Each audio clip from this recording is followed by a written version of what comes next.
I am excited to bring you part 4 here inside of this actual legendary mentoring training program. Very excited. So let's jump into this because what I'm going to share with you is very personal, very dear to my heart. And all that I ask is that you just remain open to understanding that this is my story. This is my journey in life. This is what I went through. And I share this with you to also bring home some points that I'm going to talk about as far as life lessons that I've learned and how you can learn from my life lessons in this portion of the training. Okay. So this is how I overcame growing up poor in the projects, single mom, father in prison for more than half of his life, grew up in a gang, went through depression, and was still able to rise to make it to become successful in life. So my story, here goes.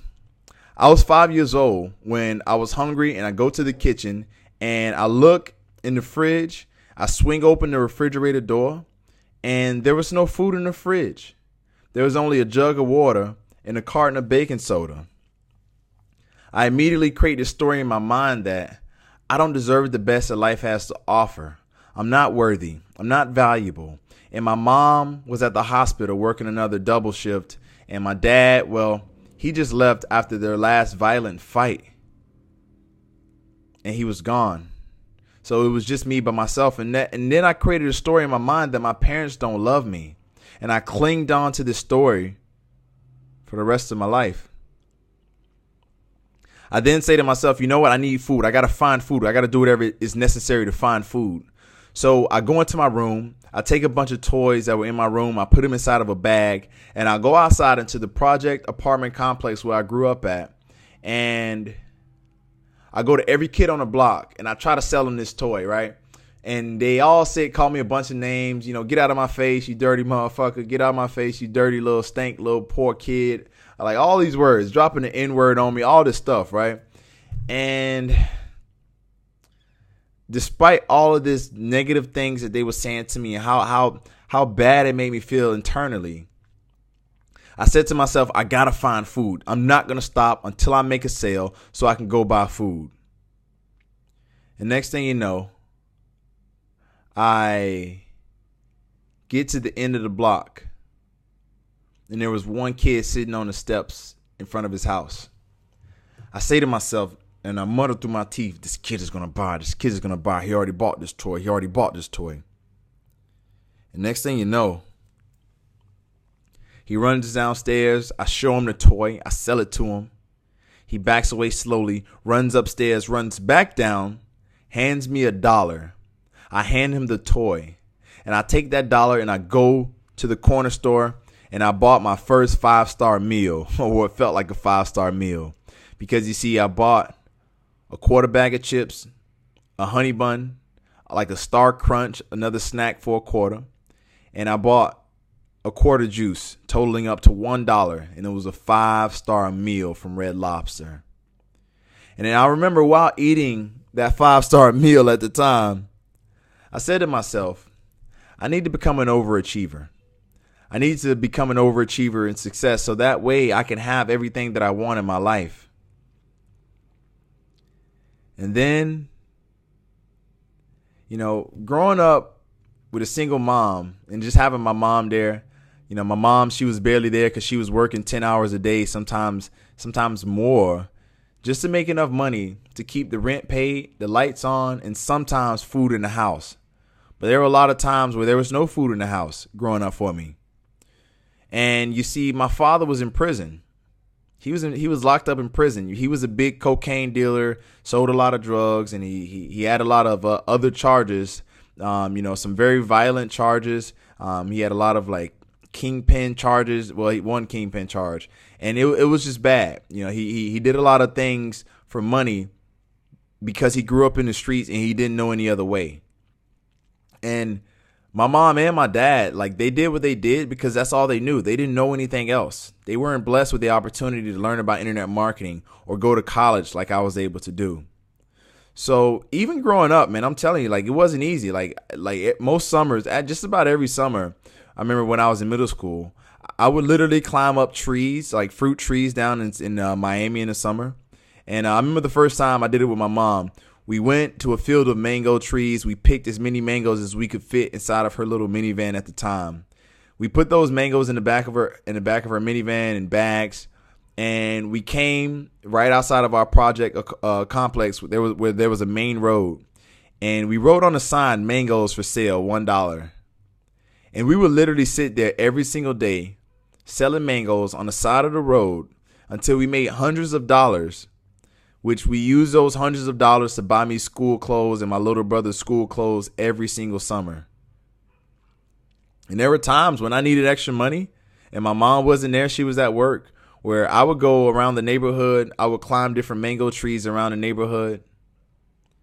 I would sit with a sign on the outside of the road, and I would sell these mangoes to people driving by. I would write with a sign, "Mangoes for $1," and I would literally sit there and sell mangoes to people on the side of the road for extra money and for school clothes every summer. And this is how I got by. Like, this is what I was forced to do legally to make money. But, the thing was, growing up in such a rough neighborhood and rough situation, there were a lot of people around me, and I got into a lot of fights, and there was a lot of gang activity. And some of my first friends that I grew up with, I'll be honest with you, they were gang members. Like this is me right here. This was me years ago, and some of my friends who we ran together, and we did some non-legal things together. I'll just say that. And I had to transform myself, because the route I was going down was the same route that my father went down, which was going to lead me to going to prison or actually dying in the hood. Just keeping it real with you. And so, when I get to high school, I meet a basketball coach who gives me a chance on the team. Even though I wasn't one of the best players, he still gives me a chance, because he knew my story. He knew my mom. He knew my dad. And he wanted to give me an opportunity to make it out of the hood and become something of myself. So I work hard in basketball. I work out 3-4 times a day on the court, in the weight room, after practice. I wake up at 5:30 a.m. in the morning to practice. And the reason I started doing this is because I said to myself, if I want to be successful in basketball, who can I follow? Who's the best I can learn from? And then I realized that Michael Jordan was the best. Kobe Bryant were the best. But after doing research, I realized Kobe learned from Michael Jordan. So I decided to follow Michael Jordan. I watched a 6-disc DVD set of Michael Jordan and how he became the best basketball player ever. And after watching this DVD set, I realized that in order to be good, I need to do what Michael Jordan did. So I started waking up at 5:30 in the morning every single morning. I would practice with the team. At lunchtime, I would go shoot around sometimes, not every time. But after school, we would practice with the team. After practicing with the team, I would go home. I would shoot in the gym. I would go and lift weights. And then after lifting weights, I would go back downstairs to shooting in the gym every single day for 2 years straight. And I went from being the worst player on the team to one of the best players in the entire county of Miami. And fortunately for me, by being an overachiever and working so hard, I was able to receive a scholarship. And here I am, I'm 18 years old, and I'm signing a scholarship to go play NCAA basketball at Lynn University in Boca Raton. When I get to my college at Lynn University in Boca Raton, my coach says to me, "Mike, you're not a shooter. Don't shoot the ball. I want you driving to the basket." I look at him puzzled, confused, like, "What? You know who I am? Come on, bro. What?" The first game comes around, and I'm starting as a freshman, and I shoot a three-pointer, and I miss a shot. I run back down the court to play defense, and just a few moments later, I hear, "Ah." And next thing you know, the coach yanks me out of the game. Somebody subs me out, and I run to the bench. I'm confused, like, what's going on? The coach yells at me, "Mike, I told you you're not a shooter. Don't shoot the ball. Just shut up. Just sit down. Don't shoot the ball again or you're coming out. You know what? Just go sit down. Go sit down at the end of the bench. Sit down now." My confidence is ripped to shreds as I walk down to the end of the bench. Immediately, I decide I need to rebel. And I say to myself quietly, I got to leave this school right now. I'm 20 years old. Later that season, I perform, but my numbers are far below average, far below what I was doing in high school. I mean, I was supposed to be the star recruit. How could they not let me shoot the ball? And even worse, I wasn't performing as best I could because I didn't want to. I didn't like this coach. I didn't have the confidence that I needed on the court and off the court. I silently spiraled into a silent depression on and off the court. You see, it was my dream of making it to the NBA so that way I could become rich. I could become successful, never have to go back home to the hood. I could take my mom out of that situation and environment. And I could finally be in a position where my parents would pay me attention, to feel like they actually love me, to feel valuable, to feel worthy. But realizing this coach was not going to let me shoot the ball, my dreams of becoming a first-round NBA draft pick started to fade away. I'm 20 years old, and I wake up in a hospital bed. My vision is blurry. I'm dazed, confused. As I look up, I see an IV bag to the right of me. Standing next to that IV bag was a nurse. And sitting directly in front of the hospital bed was my mom. Her eyes were puffy. I could tell that she just got done crying after watching her son go through his second knee surgery.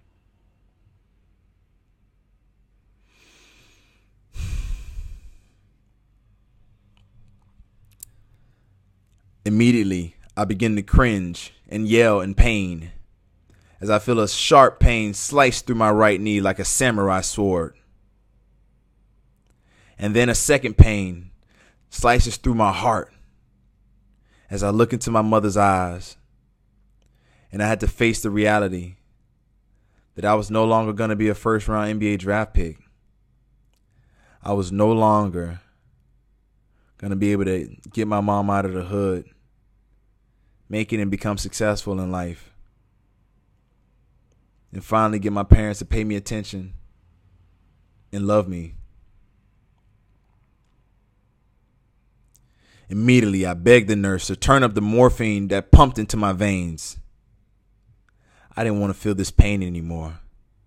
I didn't want to feel anything, because now my dreams, I realized that my dreams were dead.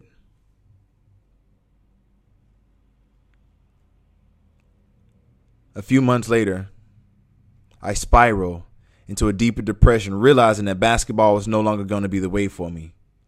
You see, growing up in the hood, growing up in the projects, growing up with such a rough past that I had, I was led to believe that the only way I could make it as an African-American man in America was through sports, entertainment, drugs, selling drugs, or robbing people.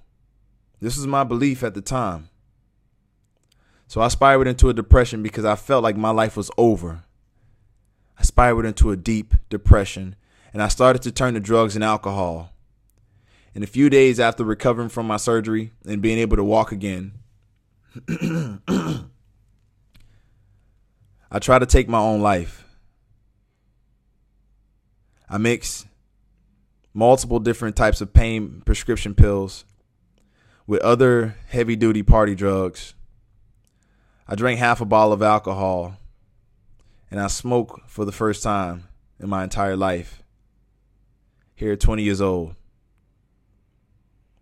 After trying to take my own life that night, I wake up in the morning with barely any memory of what happened the night before. But I wake up and I say to myself, oh my God, I'm still alive. What does this mean? And then I realized that there must be a purpose for me having still lived after this experience. There must be a reason why I'm still alive. It's important I find out why I'm still alive right now. And then there was a small voice that said to me, Mike, don't let these ideas die inside of you. Don't let this message, don't let your knowledge, don't let your life experience die inside of you. I try to ignore that small little voice telling me that there was a reason why I was still alive. And later that semester, I continued to abuse drugs. I continued to abuse alcohol, and I nearly overdosed 2 times. I spiraled into a deeper depression. It gets worse, and eventually leads me to dropping out of college and leaving my $42,000 scholarship at Lynn University to play college basketball. I go back to the hood, a disgrace, an embarrassment to my family and to my community. And I say to myself, Mike, what am I going to do now? While there in the hood, I try some other illegal things to make money, nearly find myself in prison, decide that that lifestyle that my father pursued was not going to be the lifestyle for me anymore. And while they're at home, I say to myself, you know what? Maybe I'm not going to make it to the NBA, but there's a good chance that I can help other kids who still have a chance make it in life and then make it with basketball. So I decided to start coaching. I start coaching one kid on how to play basketball better. That one kid and his parents tell all of their friends about my coaching services and how I quote unquote over deliver. One coaching client turns into 5 coaching clients. 5 coaching clients turns into multiple group coaching clients. Multiple group coaching clients turn into me coaching 2 basketball teams. Before I knew it, I had a full-time coaching business on my hands, coaching little kids on how to play basketball better. But even though I was having fun, I found fulfillment finally. I found out and I realized that I wanted to coach. I wanted to train. I wanted to teach. I wanted to inspire. I wanted to help. I wanted to motivate. I wanted to be there to empower and inspire people to take empowered actions with my words and with my knowledge and with my skills. But what I realized is that I didn't want to be the one putting in the time, the energy, sweating every single day in order to coach people successfully. I wanted to find a way to do it without having to put so much of my physical time into it. And while I was there, helping little kids play basketball better, a college coach heard about the fact that I, all-star basketball player, Michael Baptiste, was out of school and didn't have any colleges jumping on me. Or the colleges that I did have jumping on me, I didn't take any offers. He came to my house, knocked on my door with the assistant coach. My mom came home from her lunch break, and they said, Mike, I don't know what you're doing, trying to hide here, not doing anything with your life. You need to be playing basketball. You need to be in somebody's school. We want to give you a full scholarship and help you find the money to go to school at Florida Memorial University. I accepted that offer, and that fall, I decided I would get back into college. But I knew basketball and becoming an NBA player was not going to be the way for me. So when I got back into school, I began to search for other ways that I could become successful. And I found out about things like network marketing. I found out about things like real estate investing and becoming a real estate agent. But then one night I was at a party with friends, and I'll never forget it. We were doing drugs, and I had done some drugs with my friends. I've taken a couple of ecstasy pills, about 3 of them.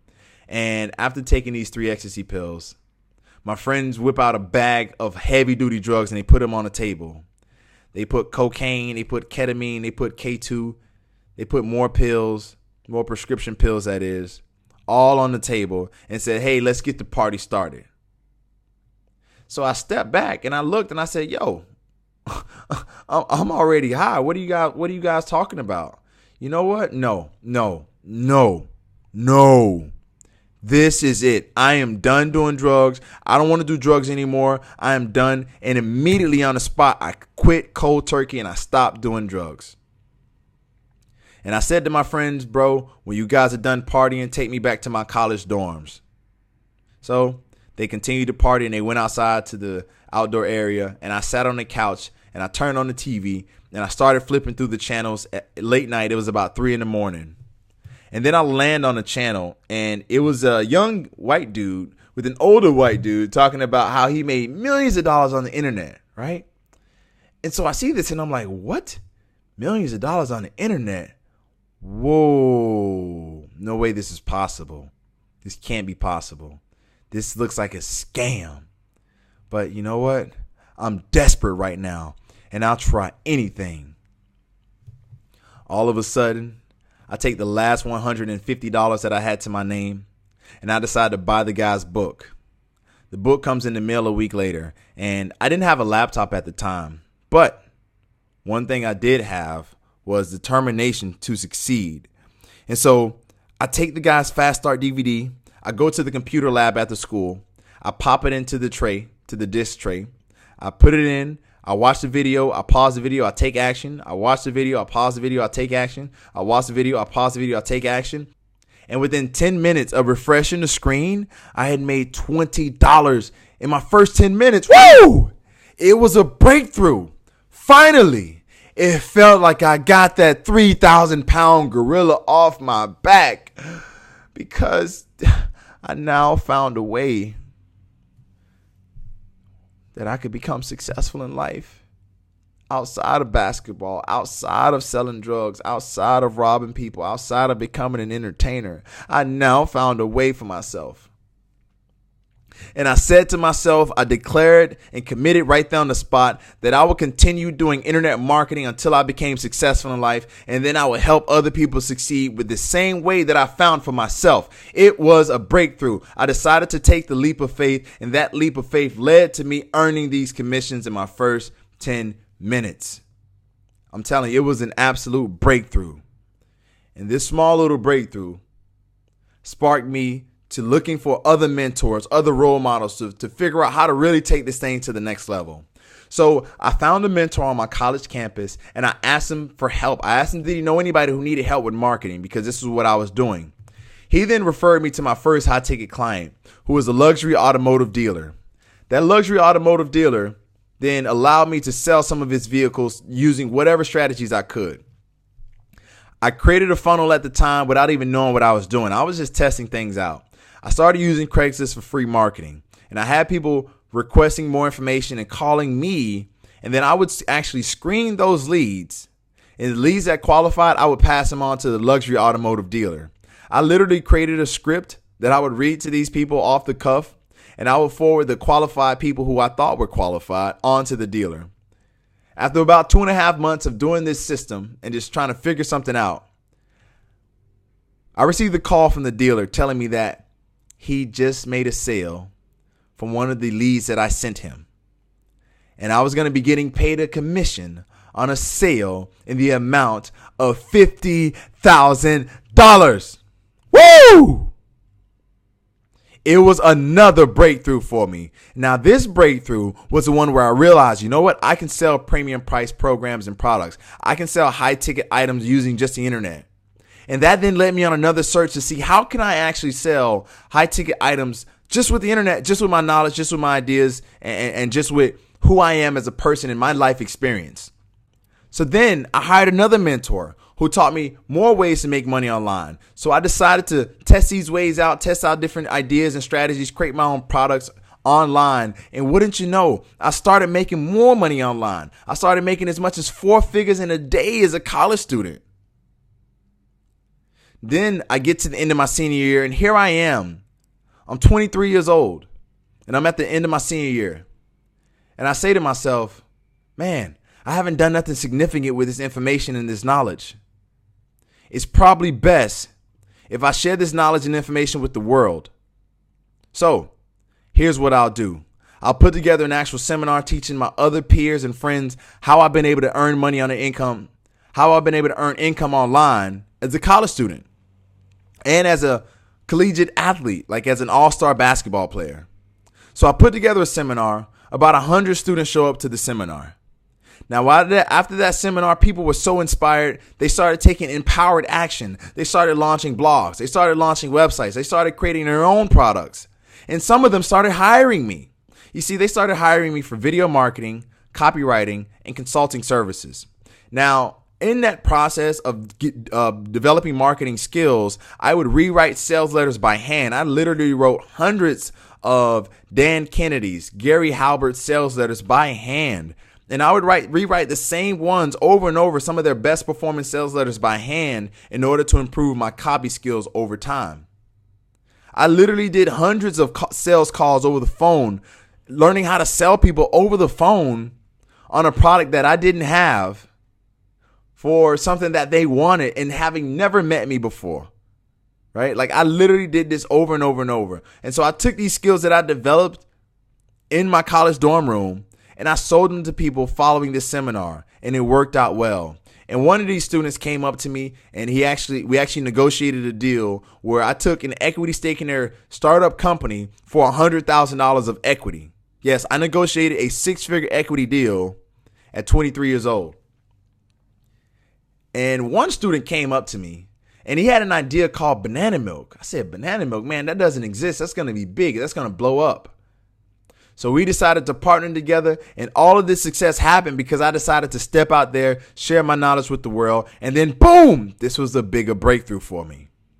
Now, following this breakthrough, with the success of the few clients that I brought in and the work that I was able to do for these clients and other clients that came after them, I decided to say, you know what? Banana milk is going to be something huge. It's going to be a legacy brand that will change the world. Let me step in and help. Because as a kid growing up, I always would eat cereal and I would eat oatmeal and I would do all these things with dairy milk, but I would always have the bubble guts. Like my stomach would feel uneasy, right? And I would have to go to the bathroom a lot after eating this milk. And so I said to myself, when I get older one day, I want to change milk so that way I can drink milk and not have to experience, these upsetting stomach feelings. So when I met this young man, and who's now my business partner at the time in college, it was a perfect match because I had the marketing skills and the sales skills developed over time in college. And he had the idea for this premium program, for this premium product. And so we merged the two together and we now created what's called Banana Wave Banana Milk. But it wasn't an easy process. So let me tell you what happened once we actually decided to work together. We went out and we started researching how to actually write a business plan, how to raise money for the company, what we need to do in order to truly build a business from bottom up. And we used Nova Southeastern's library, and we literally lived in the library for 12 to 15 hours a day. Like when I say live, like we actually took naps in the library. We stayed in the library from morning till close, and we actually slept in a car. Yes, that's right. My partners gave up their lease for their apartment, and I actually gave up the lease for where I was staying at in the place where I was renting. And we literally slept in a car. Like we slept in the car for several months writing the business plan. And then what we did after doing so much research, like we would literally go on Google how to write a business plan. Google how to find investors. Like once we realized we needed to raise money, how to find investors. Then we found out about different business plan pitch competitions. So we decided to enter into these different business plan pitch competitions, right? And one business plan pitch competition we entered into was the FAU 2015 business plan pitch competition. I went out there and I wrote an elevator pitch with my copywriting skills and my sales skills. And I went out there and I spoke to the audience. I used my sales skills that I developed. I used my ability to speak and inspire people to take empowered actions, which is my superpower. And upon doing so, we won $5,000 in 90 seconds. That $5,000 led to us raising over $1.5 million to this date to start our company and take the commercial product out into the market to get it onto shelves and scale all across the country and eventually all across the world. So you see, being able to do this, being able to write a business plan from scratch, create a company from scratch, mix it in the kitchen together from scratch, has now led to some amazing things. Those being us being able to produce our first few tens of thousands of cases of product. And here I am in the middle, as you can see, winning the $5,000 reward in just 90 seconds. Not to mention to the right, there I am in our warehouse with my partner behind me, and we're actually doing quality control on our actual Banana Wave product for the masses, okay, for the masses of people. And to the bottom left, there we are in actual Whole Foods doing in-store demos and selling our product. Notice, we are selling our product and we're using the banana suits as a marketing strategy. And there we are to the right in Walmart in Bentonville, Arkansas, after closing a deal to go nationwide with Walmart starting in 2018. So I show you this, not to brag, but this is just a reality of starting from scratch and being able to build something from nothing to share with you that I have the skills and I've developed the skills over the years. And I've literally transformed myself from growing up in a gang, growing up poor in the projects, single mom, dad spending more than half of his life in prison, going through depression, to being able to create a company from scratch that is now scaling to the masses and doing business with multi-billion-dollar companies. This is the reality. So not only that, but I've also been featured on national television, as you can see to the top left. I've been featured on national television where I was interviewed to just tell my story. You see, and that interview was syndicated across multiple different major networks and into over 100 million homes across the United States of America. Those include CBS, ABC, Fox, and several others. And underneath that photo to the left, these are some of the clients we work with. This is just a small list of the multi-billion-dollar and $100 million corporate companies we work with on a national basis and soon a international basis. Those include Whole Foods, Walmart, Safeway, Harmon's, H-E-B, Toonies, Mom's Organic Market, and several others. And to the bottom left, there we are being featured on Fox News in our banana suits, pitching Walmart to go nationwide, which we successfully closed in 15 minutes in our banana suits.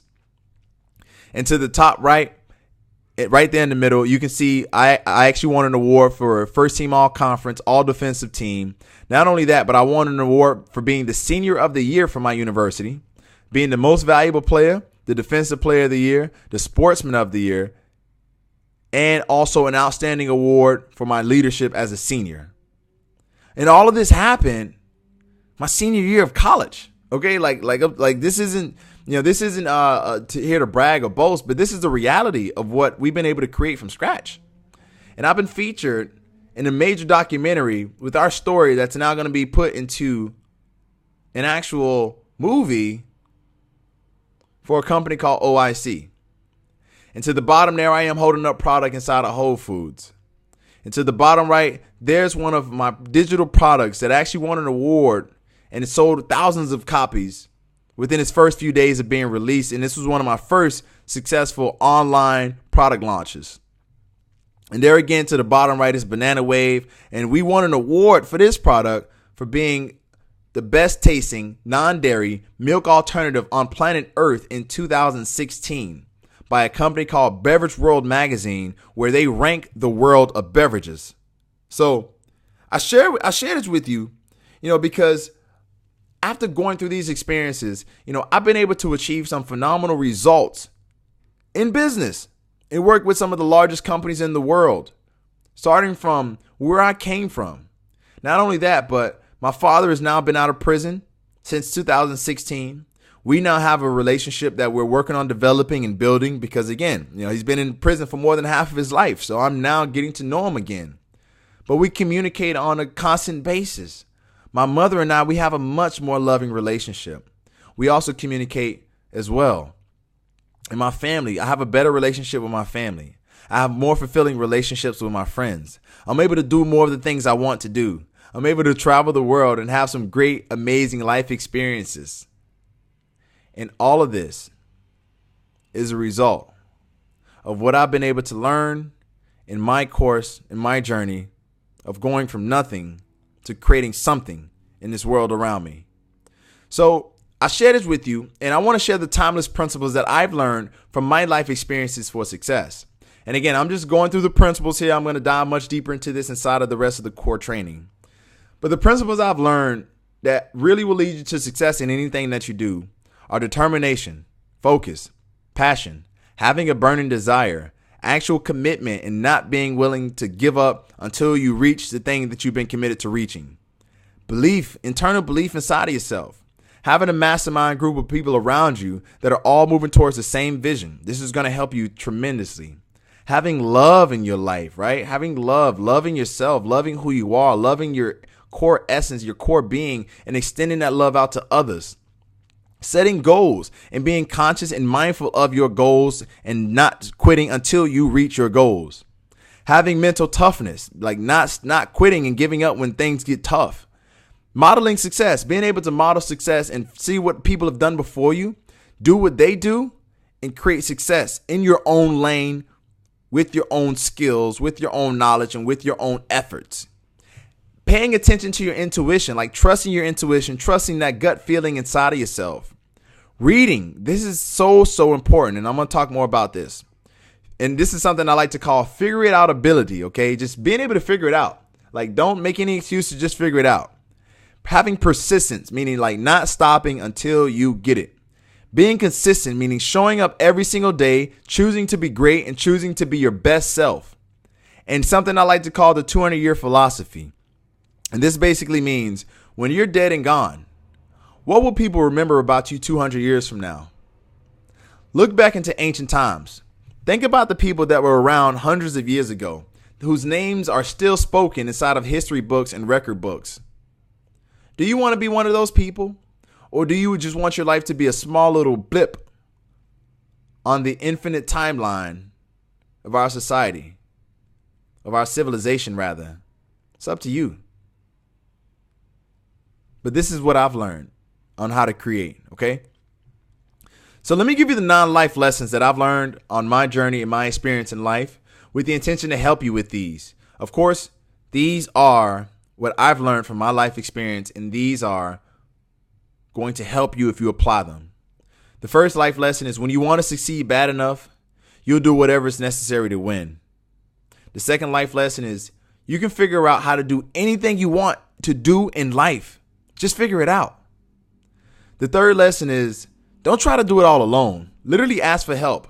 Find mentors, find role models, and model success. The fourth life lesson is there is nothing wrong with changing paths in life and pivoting and deciding that you want to go after something different that is more beneficial to you. The fifth lesson is anybody can make it if they follow their dreams, work relentlessly, and resolve to never give up until they get there. The sixth lesson is go for the biggest and go for the best right away, and chances are you'll get it or you'll come close. The seventh life lesson is reading is fundamental. Read, think, visualize, take action, and you can attract the success you want in any area of your life.